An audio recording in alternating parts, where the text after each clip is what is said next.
Hello everyone, welcome to my channels. तो आज day to है। तो आज हम लोग डिस्कस करेंगे जर्नल के बारे में। अगर आप ट्रेडिंग जर्नल नहीं रखते हैं तो आप ट्रेडिंग नहीं गैम्बलिंग कर रहे हैं। ये बात आप इम्पोर्टेंट में लिख लीजिए कि अगर आप ट्रेडिंग में जर्नल नहीं रख रहे हैं तो आप ट्रेडिंग नहीं गैम्बलिंग कर रहे हैं। जर्नल क्यों ज़रूरी है, कोई बता सकता है? अगर बता सकता है तो कमेंट बॉक्स में बताइए, नहीं तो मैं तो बताऊंगा ही। जर्नल क्यों ज़रूरी है? जर्नल इसलिए ज़रूरी है कि वो आपकी गलतियों को बताता है, आपकी मिस्टेक को बताता है जर्नल। तो आप कैसे लिख सकते हैं, कब लिखना है, क्या क्या लिखना है, वो सब मैं अभी आपको बताता हूँ। चलिए स्टार्ट करते हैं। जर्नल जर्नल ये एक बहुत इम्पॉर्टेंट टॉपिक बारे में मैं बता रहा हूँ। अगर आप जर्नल लिखते हैं तो प्रॉफिट टेबल हो जाइएगा। अगर आप जर्नल नहीं लिखते हैं तो आप प्रॉफिट नहीं होइएगा। मैं बताता हूँ क्यों, क्या ज़रूरी है, जर्नल क्या होता है। चलिए स्टार्ट करते हैं आप।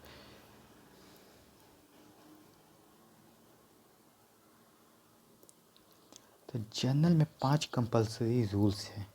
5 कंपलसरी रूल्स। पहला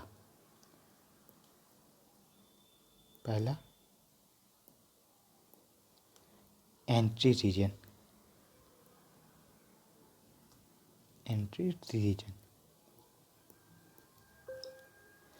एंट्री रीजन सबसे मेन रीजन। क्यों आप एंट्री क्यों लेते हैं, चलिए मैं इसको बताता हूँ आपको। एंट्री रीजन में मान लीजिए ये मार्केट है, ये आपका हो गया सब, ये रेजिस्टेंस, ये हो गया सपोर्ट। इसके बीच में आपका कैंडल है,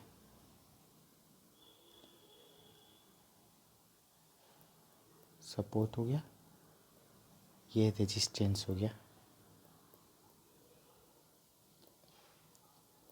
तो आप क्या एंट्री के चलते, आप ये साइडवेज मार्केट हो गया, तो साइडवेज मार्केट में आप भी ट्रेड करोगे तो कोई रीजन से ट्रेड करोगे ना।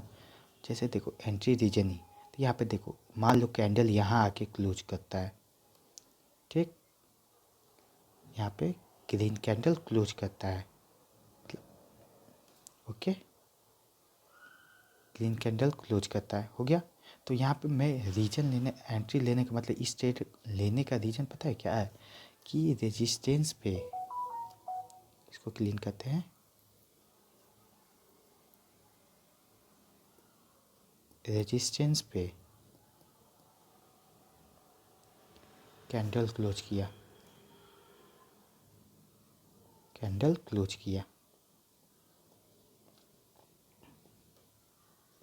रेजिस्टेंस पे कैंडल क्लोज किया, इस कारण ये मेरा एंट्री रीजन है, इसलिए मैं ट्रेड ले रहा हूँ, ठीक। ये है एंट्री रीजन, पहला टॉपिक, पहला रूल।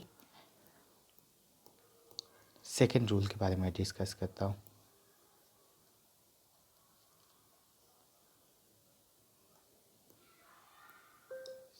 सेकंड में आपको डिस्कस करता हूँ।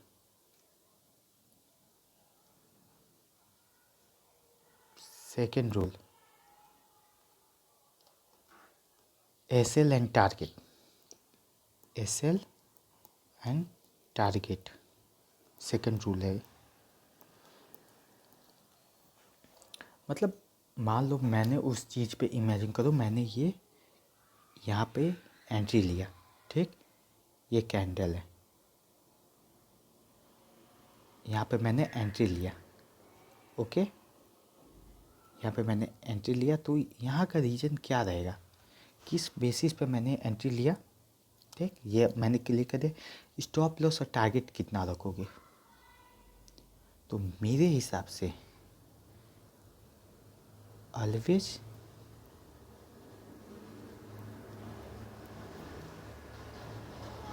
छोटा स्टॉप लॉस,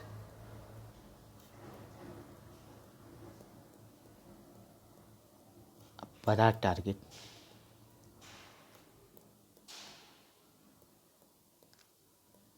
ये ऑलवेज ये रखोगे तो प्रॉफिटेबल रहोगे। छोटा स्टॉप लॉस रखो, बड़ा टारगेट रखो, ये मेन रीज़न है। ठीक, स्टॉप लॉस कम से कम आपको टारगेट रखना है 1:2 मिनिमम। ये भी बताऊं क्यों? तो चलिए मैं ये भी बताता हूँ। इसको क्लीन करते हैं।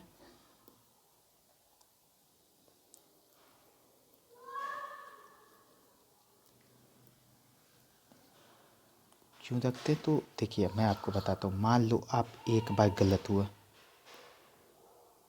ठीक, और एक बार सही हुए, ठीक, तो आप 1:2 का टारगेट रखते हैं, 1:2 का टारगेट। तो इसमें अगर आप एक बार गलत हुए तो 5 रुपया गया, ठीक। अगर इसमें एक बार प्रॉफिट होता है तो 10 रुपया प्रॉफिट, तो 10 में से 5, तो 5 रुपया आप तब पर भी प्रॉफिट में रहोगे,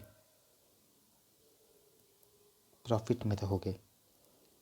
ये है स्टॉप लॉस और टारगेट का रूल, ठीक। आपको अब चलिए थर्ड रूल मैं बताता हूँ आपको। थर्ड रूल आपको समझाता हूँ।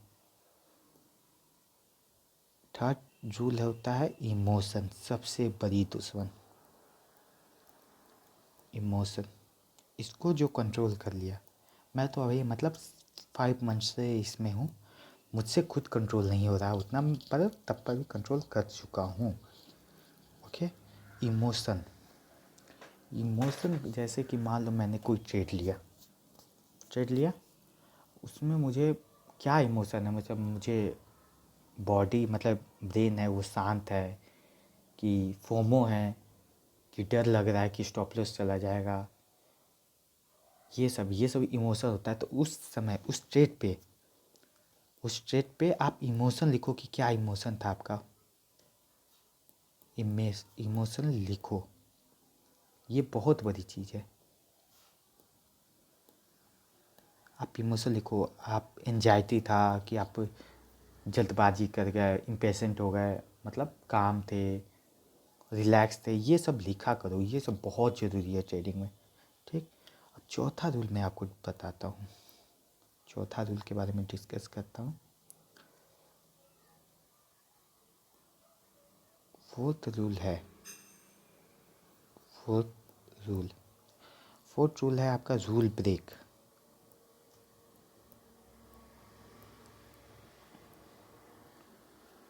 ब्रेक हुआ या नहीं, चलिए इसको मैं अच्छे से समझाता हूँ। रूल ब्रेक क्या होता है? मान लो कल मंडे है, तो मेरा रूल क्या है? मेरा रूल है कि कल मैं 3 ट्रेड करूँगा, बस, उससे ज़्यादा नहीं, 3 ट्रेड। उसके बाद 1 लॉट से करूँगा, ठीक।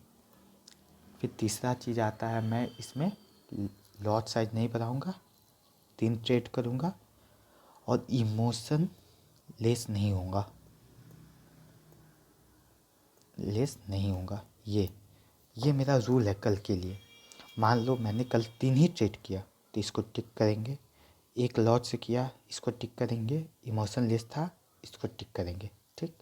अब मान लो मैं इसमें से ये चीज़ को हटा दिया, ठीक, तो मैंने लॉट बढ़ाया था, इसको गलत। तो आप जितना कोशिश करो कि आप रूल ब्रेक ना हो।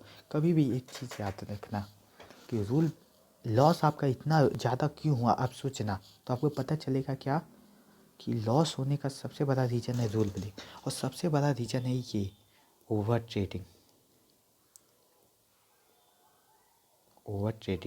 ये चीज़ आप याद रखना, ये सबसे बड़ी दुश्मन है, सबसे बड़ी दुश्मन। और पांचवा आता है, आपको फिफ्थ वाला समझाता हूँ, फिफ्थ आपको समझाता हूँ।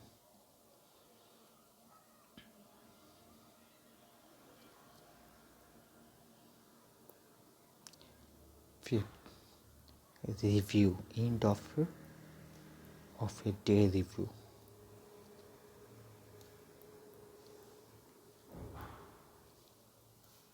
ऑफ डे रिव्यू कि मान लो आज पूरा दिन आपने ये सब किया, लिखा, तो उसमें आप अपनी गलती खोजो,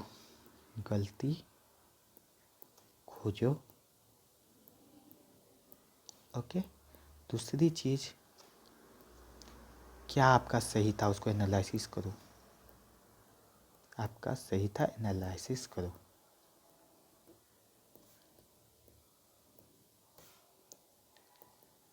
एनालिसिस करो।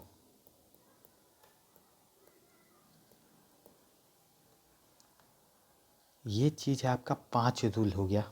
ये चीज़ बहुत ज़रूरी है जर्नल के लिए। वीडियो के अभी मतलब ये सब ख़त्म होने के बाद मैं अपना जर्नल भेज दूंगा कि क्या क्या जर्नल में गलती हुआ नहीं हुआ, ये सब मैं आपको भेज दूंगा। इस वीडियो के लास्ट में मैं अपना जर्नल का कुछ फ़ोटो अपलोड कर दूंगा, आप ये देखिएगा। तो ये 5 कंपल्सरी रूल्स होता है जर्नल को मेंटेन करने के लिए। जैसे मैं अभी आपको बताता हूँ कैसे मेंटेन किया जाता है जर्नल को। ये एक मेन पर मतलब फिर आप पूछोगे कि क्या है नहीं है, ये सब मेन चीज़ है। चलिए मैं आपको बताता हूँ। मान लीजिए आज डेट है, कल डेट है 5 जैन, ठीक। तो फर्स्ट डेट है। तो फर्स्ट डेट में आपको क्या लिखना है, किस में ट्रेड किए, सेंसेक्स, ठीक। एंट्री प्राइस क्या था, मान लो आप एंट्री लिए होंगे तो मान लो 110 रुपया एंट्री प्राइस। फिर आपको लिखना एग्जिट प्राइस कितना था। एग्जिट प्राइस था आपका 140। स्टॉप लॉस था आपका 100। Reason breakout.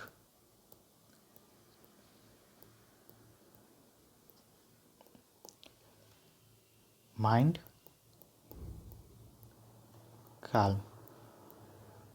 बस ये लिखना है, इतना ही लिखना है बस। ये आपका एक फर्स्ट एड का जर्नल है, ऐसे आपको जर्नल लिखना है, ठीक। ये सब बहुत इम्पोर्टेंट है। चलिए तो फिर आज के लिए इतना ही।